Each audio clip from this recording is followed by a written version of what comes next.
अस्सलाम वालेकुम student, welcome back to lecture 6। आपको पता है कि ये जो नोट्स हैं आपके हैंड्स आउट से मॉडिफाई किए गए हैं ताकि आप इनको अच्छे से पढ़ सकें, समझ सकें और अच्छे अच्छे पेपर दे सकें। आज का हमारा टॉपिक है use diagram for a library system, कि अगर हमें कोई भी सिस्टम दिया जाता है तो हमने उसके लिए डायग्राम कैसे बनानी है।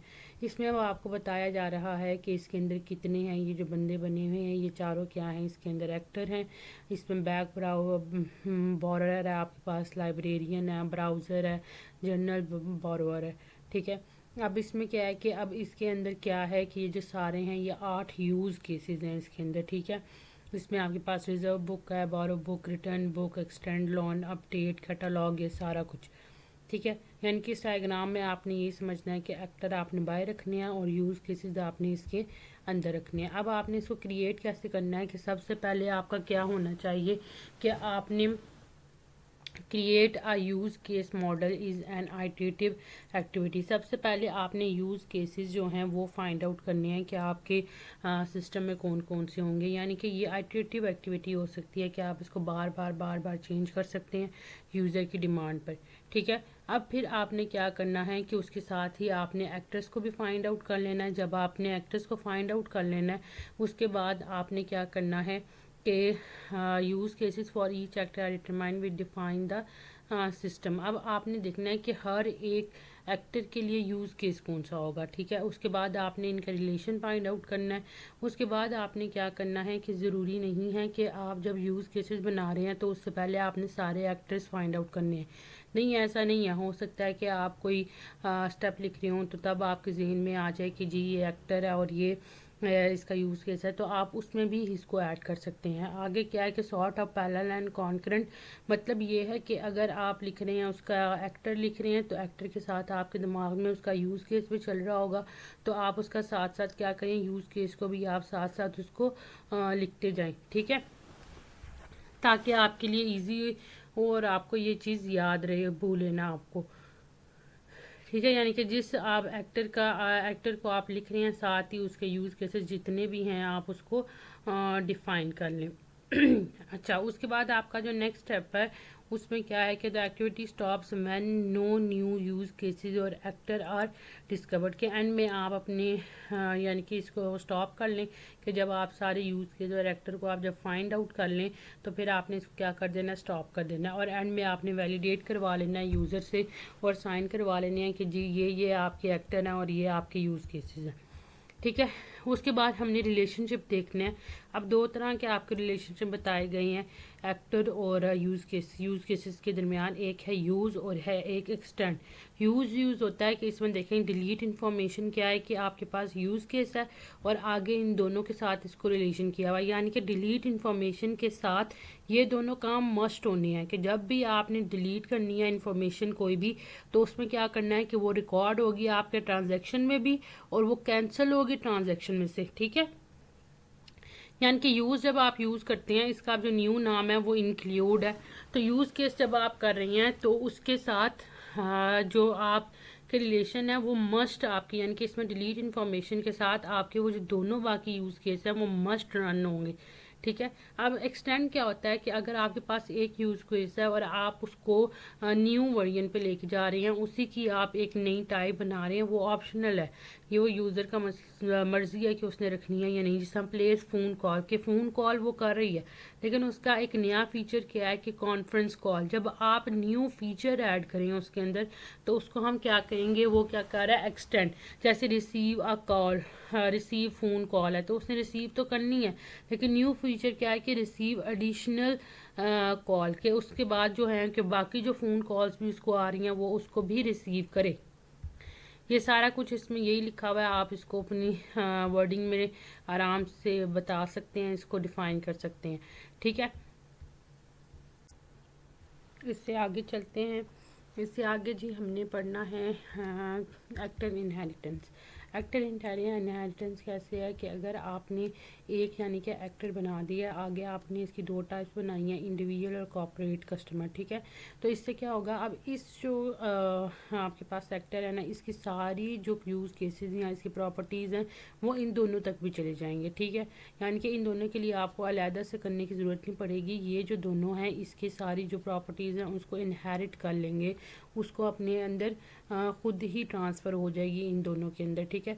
जैसे हम अपने हमारे हमारे अंदर हमारे पेरेंट्स की जो होती हैं वो जो उनकी कुछ निशानियाँ या उनकी जो खूबियाँ वो हमारे अंदर ट्रांसफ़र हो जाती हैं ड्यू टू जीन, ठीक है। तो इसी तरह क्या होता है कि इसमें भी जो होते हैं, जो कस्टमर है, कस्टमर की आगे दो टाइप्स हैं, तो इसकी जो कुछ इसके जो होंगे आपके पास क्लासेस जो होंगी वो इन दोनों एक्टर्स के पास इनहेरिट हो जाएंगी, ठीक है।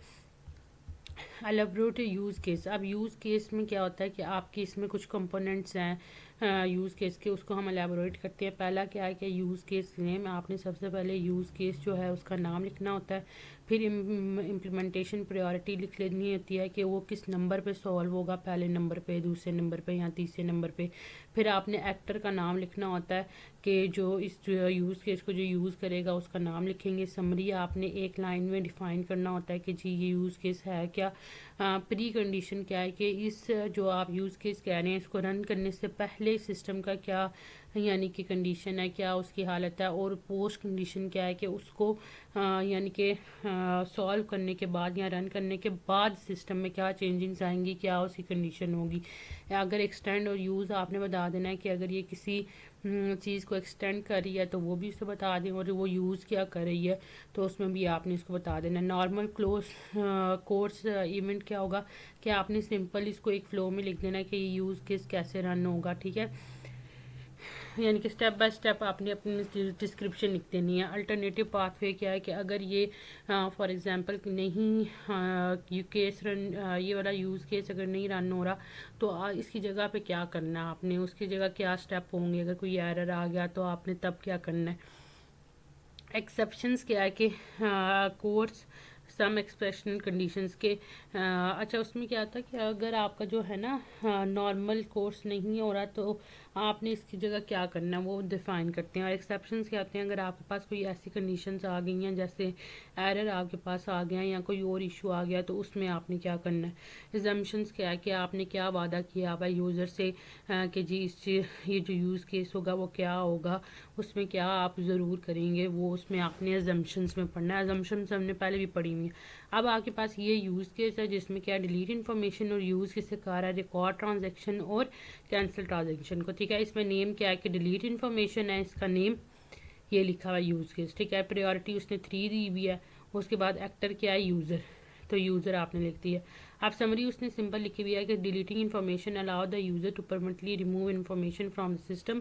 Delete information is only possible when the information has not been used in the system. उसमें क्या है कि इसमें क्या होगा कि जो आपकी इन्फॉर्मेशन है उसको परमानेंट डिलीट कर देगा, और वो कब पॉसिबल होगा कि जब आपकी जो इन्फॉर्मेशन है वो उसमें यूज़ नहीं हो रही तब वो डिलीट होगी, अदरवाइज वो डिलीट नहीं होगी। प्री कंडीशन क्या है कि information was previously save to the system and the user need to permanently delete the information. उसमें क्या है कि डिलीट करने से पहले वो जो आपके पास इंफॉर्मेशन है वो उसमें सेव होनी चाहिए सिस्टम में, ठीक है। उसके बाद क्या है कि जो the information is non log anywhere in the system, जब आपने इसको डिलीट कर दिया है उसके बाद वो आपके सिस्टम में कहीं भी मौजूद ना हो, कहीं भी नहीं मौजूद हो, हर जगह से वो डिलीट होगी हो।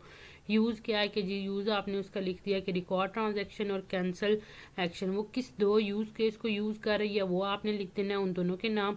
और एक्सटेंड क्या है कि एक्सटेंड कोई भी नहीं यूज़ कर रहा वो यूज़ केस।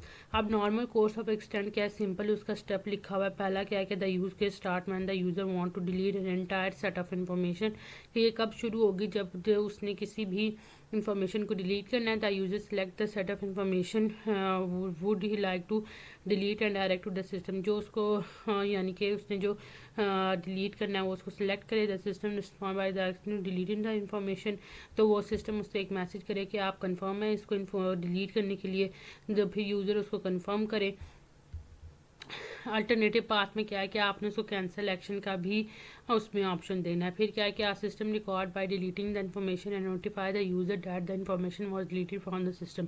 फिर आपने क्या करना है कि जिस सिस्टम में वो उसको रिस्पॉन्ड भी करे, उसे बताए भी कि ये जो आपकी इन्फॉर्मेशन है वो आपकी डिलीट हो गई है। तो यूज़ क्या है कि रिकॉर्ड ट्रांजेक्शन को यूज़ करे और एंड में क्या है कि यूज़ केस आपका एंड हो जाएगा। अल्टरनेटिव पाथ क्या हो गया कि the user does not confirm deletion. अगर यूज़र ने कंफर्म भी नहीं किया कि आप डिलीट कर रहे हैं या नहीं, तो इस केस में क्या करना है उसने है कि if the user does not confirm deletion the information does not delete. कि अगर उसने कंफर्म नहीं किया तो जो आपकी यानी कि वो जो हो गया उसको वो डिलीट नहीं होगी, उसकी जगह क्या हो जाएगी, आपकी वो जो डिलीशन है वो कैंसिल हो जाएगी।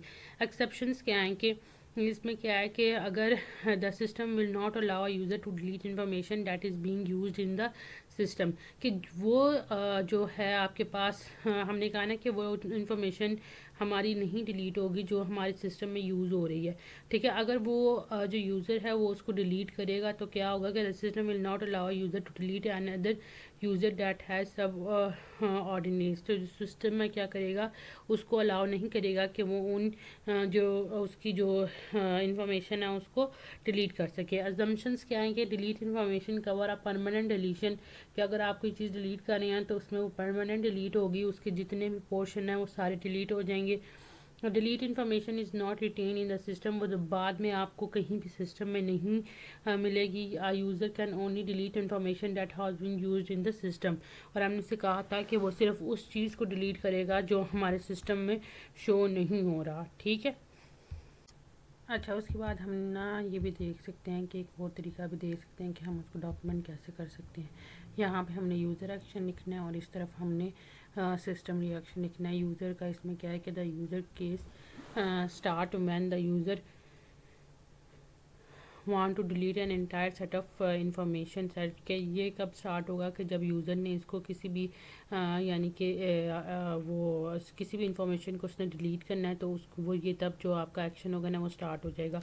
उसके बाद क्या है कि the user select the set of information, उसने जब सेलेक्ट कर दिया और उसको डिलीट किया तो यूज़र उसे अब सिस्टम का रिएक्शन क्या है कि वो उसे पूछेगा कि आपको कंफर्म है आपने इसको डिलीट करना है या नहीं। तो इसमें आपने एक्सेप्शंस लगाए हुए हैं दो, पहला है या दूसरा, तो ये इस पर रन होगा। फिर आपने क्या था यूज़र कंफर्म डिलीशन, जब वो कंफर्म कर देगा तो सिस्टम रिस्पॉन्ड क्या करेगा, क्या वो उसको कंफर्म उसमें से डिलीट कर देगा।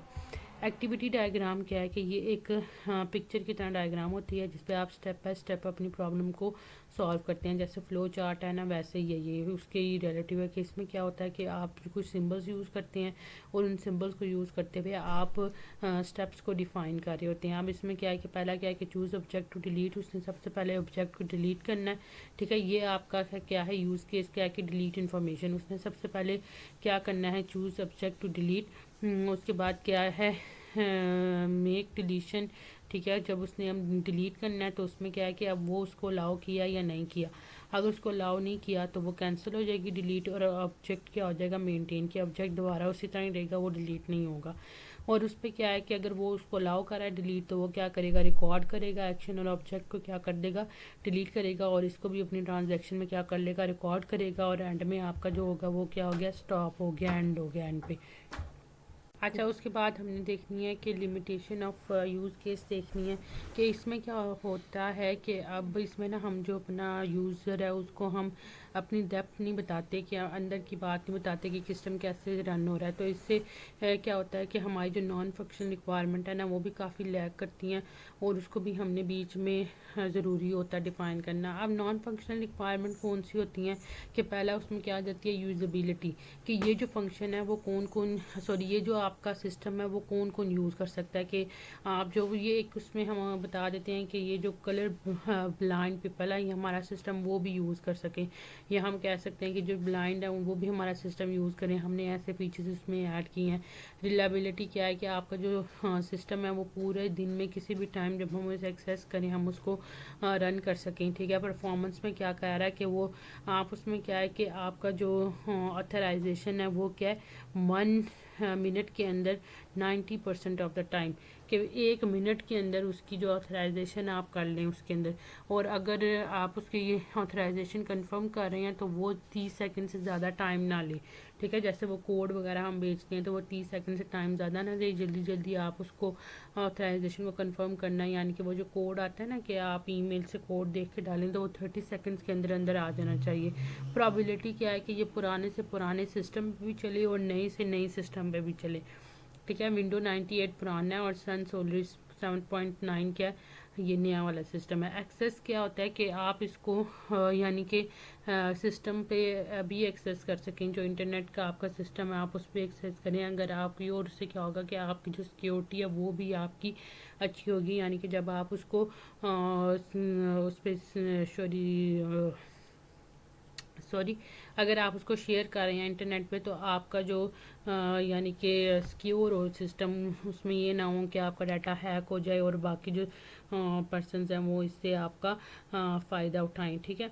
और इसके बाद क्या है कि वो ये आप इसमें वीपीएन लगा सकते हैं ताकि आपका जो हैकर है वो उस पर घुस ना जाए और आपका जो डाटा है उसको हैक ना कर ले, ठीक है। तो ये जो है आपकी क्या है कि कुछ आपके पास रिक्वायरमेंट्स हैं, फंक्शनल रिक्वायरमेंट्स हैं कि जो आपके सिस्टम में होनी चाहिए।